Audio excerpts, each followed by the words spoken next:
I started with WFP in 93, early 93, as a flight coordinator for an operation in Rwanda.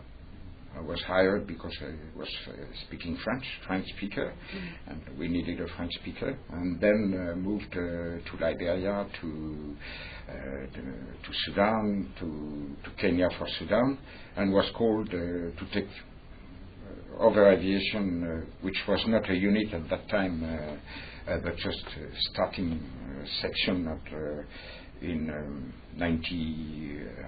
early 95, if I recall correctly. I'm getting old. And remained in charge of aviation up to 98, prior to going back to Sudan and being responsible for logistics.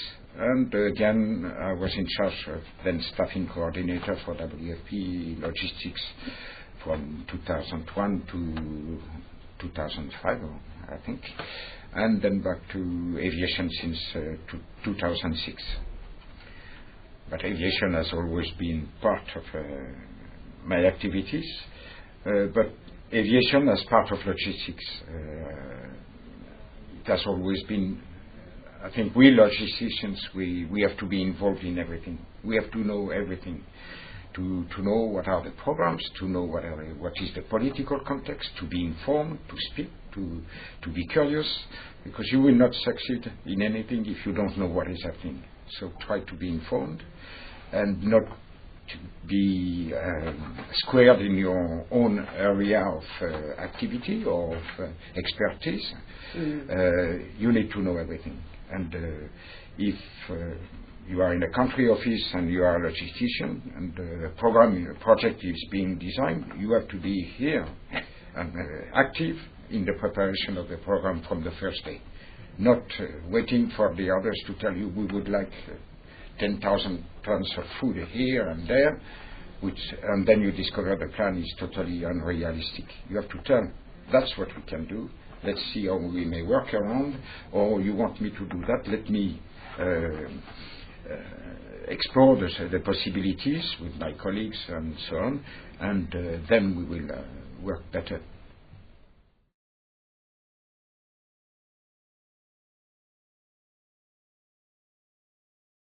We should not be in the humanitarian assistance without a goal that remains the same, to assist people. So to assist people, it's not only to perfectly manage a warehouse or to perfectly use the trucks or have a splendid contract for the aircraft.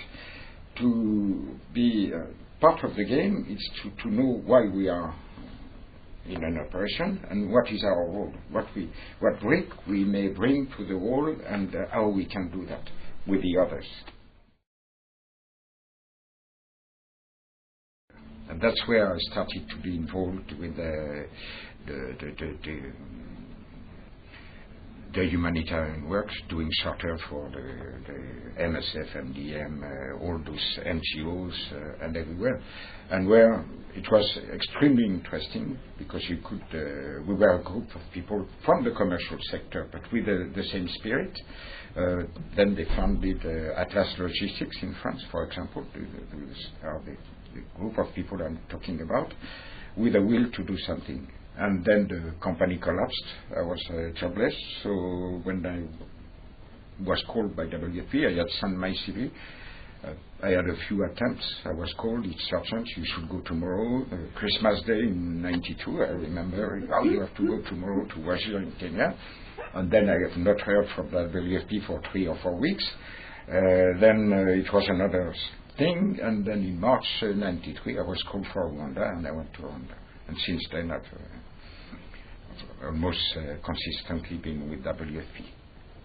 I was a lucky man because there was, in 94, a decision that was taken not to have any more consultants and to give only fixed term. I had literally my suitcase in my hand going to Lokitsoku on a Friday afternoon at 5 o'clock when I was called by my supervisor or hirer, Ron Sibanda at that time, who told me, no, stop, wait out for an hour.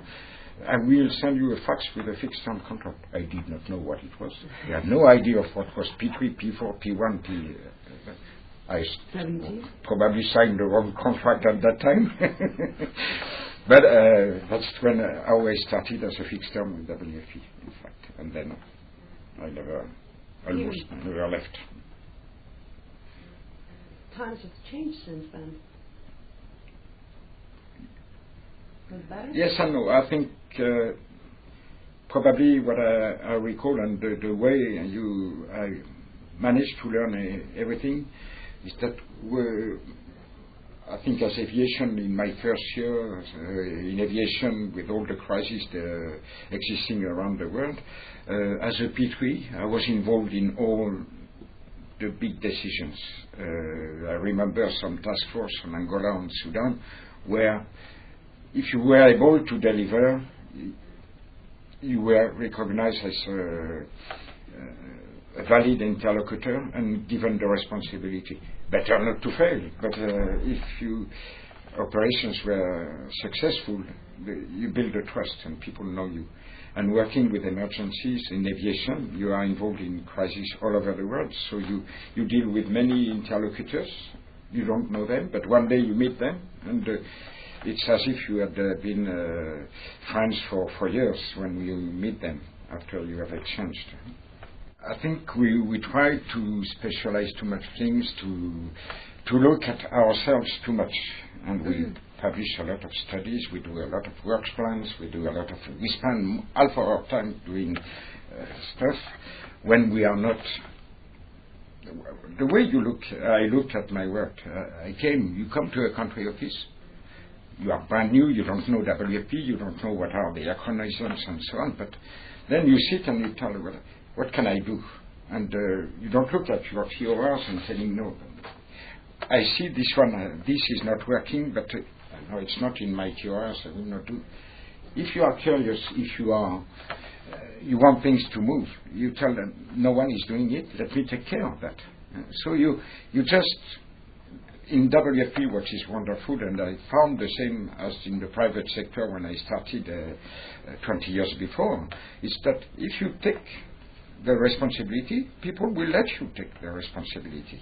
If you see that you may bring something and you don't make mistake, or you are convincing enough, you will be able to do that. So there is room and there is still room. I have, as a staffing coordinator, I've been following quite a few careers of logistics officer, mainly, who are now everywhere, not only in logistics, but it's wonderful to see how people whom you tell, you may do that, you are able to do that, so why don't you, or people come to you, Pierre, there is this, we could do that way, and so why do you wait for me to tell you go ahead and do it? And you have wonderful colleagues who are now P5, D1s, they started as JPOs or consultants, and because they were curious, because they took this attitude of